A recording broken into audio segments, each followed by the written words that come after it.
caught in the crossfire. It's caught in the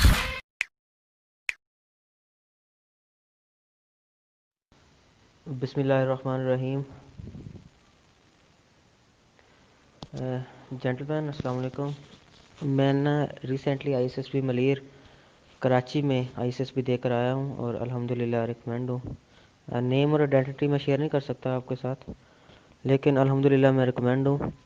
تو مجھے یہ ذیشان بھائی نے کہا تھا کہ آپ اپنا ایکسپیرینس شیئر کر دیں، تو میں وہ شیئر کرنے لگا ہوں. تو سب سے پہلے نا میں ایک مینیفیسٹیشن دینا چاہتا ہوں، انڈورسمنٹ جسے کہتے ہیں، کہ آئی ایس ایس بی نا 80% لک کی گیم ہے. اگر آپ کی لک ٹھیک ہے نا، آپ کے ساتھ دعائیں ہیں، آپ کی لک ہے، آپ کے والدین کی دعائیں ہیں، اللہ تعالیٰ کا احسان ہے، اور ساتھ آپ جو 20% محنت ہے وہ بھی کرتے ہیں. 20% چھوڑیں، 90% لک ہے اور 10% محنت ہے. اگر وہ 10% آپ محنت کرتے ہیں تو آپ انشاءاللہ ریکمینڈ ہو جائیں گے. تو چلیے سٹارٹ کرتے ہیں فرسٹ ڈے سے. فرسٹ ڈے میں آپ ارائیول ڈے ہوتا ہے، ٹھیک ہے. جب ہم ادھر پہنچے تو تقریباً میں 8 بجے ادھر پہنچ گیا تھا، 8 سے 8:30 بجے تک.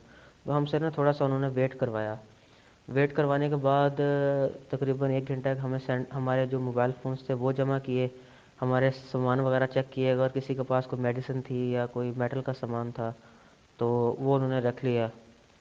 میٹل کا سامان میں فار ایگزامپل میرے پاس نیل کٹر تھا، وہ بھی انہوں نے جمع کر لیا تھا. تو اس کے بعد نا ہمیں انہوں نے ہم سے سب سے پہلے جب ہم انٹر ہوئے نا تو ایک بندہ بیٹھا تھا مشین کے بعد. اس نے نا ہم سے یہ پوچھا کہ کہاں سے آئے ہو. تو میں نے بتایا کہ میں اس جگہ سے آیا ہوں. تو اس کے بعد اس نے پوچھا کہ کوئی آپ نے ٹریول کیا ہے کسی اور کنٹری کا، یا آپ کو کوئی نزلہ، کھانسی، زکام، بخار اس طرح کا کوئی پوچھا تھا. تو میں نے اس کو کہا تھا الحمدللہ آئی ایم فٹ ہے، کوئی اس طرح کا مسئلہ نہیں ہے. تو اس کے بعد نا ہمیں انہوں نے گئے ہم جو رہائش تھی ریزیڈنس، تو چاچا نے ہمیں نا ادھر روم الاٹ کر دیے. تو ہم نا ادھر بیٹھ گئے. ہم نے نا ادھر اپنے بیگ وغیرہ رکھے ہیں. بیگ وغیرہ رکھنے کے بعد ہم چلے گئے ہیں. انہوں نے کہا ہمیں جناح ہال چلو. پہلے جوہر ہال ہوا کرتا تھا، اس کا نام چینج کر کے جناح ہال ہو گئے. تو ہمیں انہوں نے بٹھا دیا رینڈملی، جو فریش کینڈیڈیٹس تھے ایک سائڈ پہ اور جو ریپیٹر تھے ایک سائڈ پہ. تو میں الحمدللہ فریش تھا تو ہمیں نا رائٹ سائڈ پہ بٹھا دیا انہوں نے. بعد میں جب سب کینڈیڈیٹس پہنچ گئے تو اس وقت انہوں نے ہمیں کہا کہ انہوں نے نا نام وائز بلانا شروع کر دیا. ایس ایس بی فارم تھے ان کے پاس، تو بار بار بلاتے گئے اور چیسٹ نمبر الاٹ کرتے گئے. تو مجھے جب چیسٹ نمبر ملا تو بعد میں انہوں نے ہمیں بھیج دیا سائٹ پہ. وہ جو فوٹوگرافر انکل تھے وہ ہمیں لے گئے. انہوں نے ہمارے بیچ کا کارڈ تھا وہ چیسٹ نمبر کے اوپر رکھا اور ہماری پکس وغیرہ لی. پکس وغیرہ لینے کے بعد انہوں نے ہمیں چیسٹ نمبر وائز بٹھا دیا. ہمارے 116 لڑکے تھے ٹوٹل بیچ کے. تو 1 سے نا 1 سے 59 تک پریشر تھے اور 60 سے 116 تک ریپیٹر تھے. تو ہمیں ایک سائڈ پہ بٹھایا گیا اور ریپیٹرز کو ایک سائڈ پہ. تو اس کے بعد چھوٹے موٹے کوئی فارم فلنگ تھے، آپ کہاں سے ہیں، آپ نے ایف ایس سی کہاں سے کی ہے، کمپیوٹر ایفیشینسی آپ کی ہے یا نہیں ہے، تو آپ سوئمر کیسے ہیں، آپ اسموکر ہیں، یہ فارم تھا وہ ہم نے فل کیا. اس کے بعد 1-2 فارم اور تھے جو یہ سمپل تھے، آپ کہاں سے آئے ہیں، آپ کیا کرتے ہیں، یہ چیز تھی. تو اس کے بعد نا انہوں نے جب ہمیں بلایا تھا تو پہلے انہوں نے ہمارے ڈاکومنٹ جمع کر لیے تھے. تو بعد میں انہوں نے ہمیں یہ فارم بھی دیا تھا کہ جب آپ کے ڈاکومنٹس آپ کو سینڈ کیے جائیں گے تو آپ اپنا ایڈریس لکھتے ہیں، اس ایڈریس پر ہم آپ کو آپ کے ڈاکومنٹ پارسل کر دیں گے. انہوں نے ایک پارسل بھی دیا تھا ہمیں، اسے انویلپ کہتے ہیں، اس کے اوپر ایڈریس بھی خود لکھوایا تھا. تو کیونکہ وہ کہتے تھے کہ اس میں آپ نے احتیاط برتنی ہے، کیونکہ اگر آپ کو ڈاکومنٹس یا اس پوسٹ مین کو سمجھ نہ آئی تو وہ واپس بھیج دے گا، تو پھر نا آپ کالیں کرتے رہیں گے، کرایہ بھر کر دوبارہ واپس آئیں گے، ذلیل ہو کر ڈاکومنٹس لے کر جائیں گے. تو بہتر ہے کہ پہلے آپ احتیاط کر لیں. اس کے بعد جناب ہمارا سائیکالوجسٹ آ گیا، وہ میل تھا. تو اس نے نا ایک فارم دیا ہمیں، وہ بھی سمپل فارم تھا جو ادھر انٹرنیٹ پہ اویلیبل بھی ہے. تو وہ ہم نے فل کیا کہ بیسک پرسنل ڈیٹیلز تھیں وہ فل کی. اس فل کرنے کے بعد نا ایک فارم اس نے ہمیں اور دیا. اس فارم کے اوپر بھی تقریباً سیم فارم تھا، لیکن اس میں ایک تھوڑا سا ڈفرینس تھا. اس کے اوپر نا ایسے کے لیے علیحدہ پیج بنا ہوا تھا. تو ایک ایسے کے لیے ایک پیج ہوتا ہے، یعنی اوپر والی سائڈ اور نیچے والی سائڈ. تو اس کے اوپر لکھا ہوا تھا ٹاپک خالی تھا، ٹاپک والی جگہ بلینک تھی. اور اس کے بعد نا اس نے نا جب فارم فل کروا لیا نا، وہ خود آپ کو فل کرواتے ہیں. وہ آپ کو کہتے ہیں کہ آپ نے خود فل نہیں کرنا، کیونکہ اس میں کوئی غلطی ہو سکتی ہے اور کافی حساس معاملہ ہے. تو وہ آپ کو بتا دیتے ہیں، فار ایگزامپل کہ ایک آ جاتا ہے کہ ایڈریس، وہ پھر آپ اپنی مرضی سے نہیں لکھ سکتے، وہ آپ کو بتاتے ہیں کہ ایڈریس میں آپ نے یہ چیزیں انکلوڈ کرنی ہیں، تو آپ پھر وہ لکھتے ہیں۔ تو اس کے بعد انہوں نے ہمیں دیا ایسے رائٹنگ، اس نے کہا کہ آپ کے لیے 20 منٹ ہوں گے، تو 20 منٹ 20 منٹ کے بعد میں آپ سے نا کہوں گا کہ اسٹاپ کر دیں۔ تو ایک لڑکے نے کویشچن کیا کہ سر کیا ہم ایسے میں ہیڈنگز بنا کر لکھ سکتے ہیں یا پیراگراف بنا کر لکھتے ہیں؟ تو اس سائیکالوجسٹ نے غصہ ہو گیا، تو اس نے کہا کہ آپ ادھر بے شک ہیر رانجھے کی سٹوری لکھ دو، کوئی پینٹنگ ڈرا کر دو، یا کوئی بھاڑ میں جاؤ، جو مرضی کرو، لکھنا ہے جو مرضی لکھو۔ تو وہ کافی غصے ہو گیا تھا سائیکالوجسٹ۔ تو پھر نا اس نے ہمیں ٹاپک دیا کہ آپ نے اس پر ایسے لکھنا ہے کہ cultural diversity is over nations strength, کہ جو ہماری کلچرل ڈائیورسٹی ہے یہ ہماری قوم کا ایک اسٹرینتھ ہے، ایک پاور ہے۔ تو اس نے کہا کہ آپ اس کے حق میں بھی جا سکتے ہیں، نیوٹرل بھی رہ سکتے ہیں، اس کے مخالف بھی جا سکتے ہیں۔ تو الحمدللہ میری ایسے رائٹنگ کی پریکٹس تو میں نے نہیں کی تھی، لیکن جب میں میٹرک میں تھا تو میری نا سیکنڈ پوزیشن آئی تھی اپنے ڈسٹرکٹ میں ایسے رائٹنگ میں، اردو ایسے رائٹنگ میں۔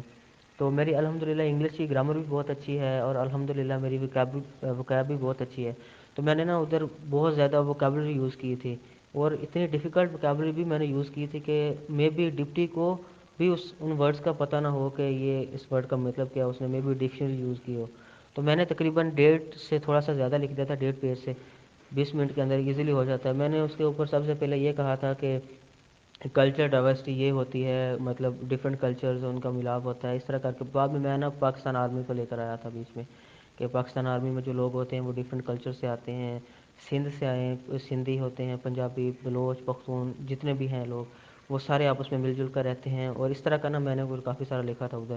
اس کے بعد میں اس میں یہ لے آیا تھا کہ جب ڈفرینٹ کلچرز ہوتے ہیں تو وہ ایک دوسرے کو نا ایکسپلور کرنے کے لیے بڑی کوشش کرتے ہیں، یعنی فرض کیا اگر پنجاب ہیں تو سندھ سے لوگ پنجاب آئیں گے پنجاب کا کلچر دیکھنے کے لیے، اور ساتھ ٹورزم بڑھ جاتا ہے، فوڈ بھی وہ مطلب نا ایک دوسرے کی ٹیسٹ کرتے ہیں، تو جس سے نا ایک دوسرے کی حوصلہ افزائی ہوتی ہے۔ تو بعد میں نے اس طرح کا لکھ کر اینڈ پہ یہ لکھ دیا تھا کہ کچھ لوگ ہیں جو ہمارے نا اس برادرہڈ کو خراب کرنے کی کوشش کر رہے ہیں، تو انشاءاللہ وہ لوگ کامیاب نہیں ہوں گے، ان کو منہ کی کھانی پڑے گی۔ تو اس کے بعد نا ہماری نا فیمیل سائیکالوجسٹ آ گئی، تو وہ بڑی سختی فیمیل، تو انہوں نے کہا تھا کہ آپ جو انہوں نے فارم دیا، جو مین فارم ہوتے ہیں ایس ایس بی کے، تو انہوں نے یہ کہا تھا کہ آپ کی سلیکشن کا پروسیجر ادھر سے سٹارٹ ہوتا ہے، کہ جو آپ اس بیس پر سلیکٹ ہوں گے جب آپ ان فارمز میں لکھیں گے۔ تو انہوں نے ہمیں فارم دیا، وہ ساتھ خود بھی گائیڈ کرتے رہیں کہ آپ نے نا یہ لکھنا ہے، اس پہ غلطی نہیں کرنی۔ تو سب سے پہلے اس فارم کے اندر وہ سمپل پرسنل انفارمیشن تھی، آپ نے میٹرک میں کتنے مارکس ہیں، آپ مطلب کیا کرتے ہیں۔ تو ادھر ہابیز بھی آ گئی تھی، تو میں نے ادھر ہابیز میں لکھا تھا بک ریڈنگ اینڈ کوکنگ۔ تو اس کے بعد نا انہوں نے نیچے یہ بھی پوچھا ہوا تھا کہ آپ کی انٹرسٹ کیا ہیں، تو میں نے انٹرسٹ میں لکھا تھا کہ ملٹری اینڈ پوئٹری۔ تو اس کے بعد نیچے لکھا ہوتا ہے کہ what type of friends do you like to have, تو میں نے لکھا تھا supportive at the time of need and military enthusiast. Military enthusiast کا مطلب کہ جو فوج کا شوق رہتے ہیں، جن کو فوج کے بارے میں نالج ہے۔ تو اس کے بعد انہوں نے یہ بھی لکھا تھا کہ آپ نے اگر کوئی ڈسٹنکشن اچیو کی ہے کسی اسپیچ میں، کسی مطلب کوئی کمپٹیشن میں، تو وہ بھی آپ لکھیں۔ تو میں نے لکھا تھا کہ ایسے رائٹنگ میں سیکنڈ پوزیشن حاصل کی اپنے ڈسٹرکٹ میں، تو یہ بھی ادھر لکھا تھا۔ تو بعد میں وہ چیز میری نا ایسے کے ساتھ جب میں نے ڈپٹی میں ایسے لکھا تھا نا، وہ آپ کو میں آگے بتاؤں گا کیسے کنیکٹ ہوا، لیکن وہ اس کے ساتھ کنیکٹ ہو گئی کیونکہ میرا الحمدللہ ایسے بہت لیول کا تھا۔ تو اس کے بعد ہمارا ایونٹ آیا تھا، ایونٹ میں نا انہوں نے سیک نے کہا تھا کہ نا آپ کے لیے 3 منٹ 4 منٹ ہوں گے، یا اس نے غالباً 3 منٹ دیے، 4 منٹ دیا تھا اس نے ہمیں، کہ نا میں ایونٹ کا ٹاپک ادھر لکھوں گی، تو آپ نے نا 3 منٹ کے اندر ایونٹ لکھنا ہے۔ کہ اس نے ہمیں ٹاپک دیا تھا the failure I shall never forget. تو اس نے کہا، اس نے چوائس بھی دی تھی، آپ اردو میں بھی لکھ سکتے ہیں اور انگلش میں بھی لکھ سکتے ہیں۔ تو ایسے جو تھا نا وہ بھی چوائس تھی، آپ اردو میں بھی لکھ سکتے ہیں، انگلش میں بھی لکھ سکتے ہیں۔ تو میں نے انگلش میں لکھا تھا کیونکہ میری الحمدللہ اردو بھی بیسٹ ہے اور انگلش بھی بیسٹ ہے، لیکن میں نے انگلش کو پریفر کیا تھا ادھر۔ تو میں نے اپنا ایونٹ لکھا تھا، جو میرا فیلئر تھا وہ کافی بڑا فیلئر تھا، وہ میں نے لکھا ادھر۔ تو اس کے بعد نا مزید تھوڑی بہت ڈیٹیلز ہوتی ہیں سرور پرسن کے لیے، اور جو نان سرونگ ہوتی ہے، اس طرح کی نا ڈیٹیلز تھی، یہ ہماری تھی فارم فلنگ۔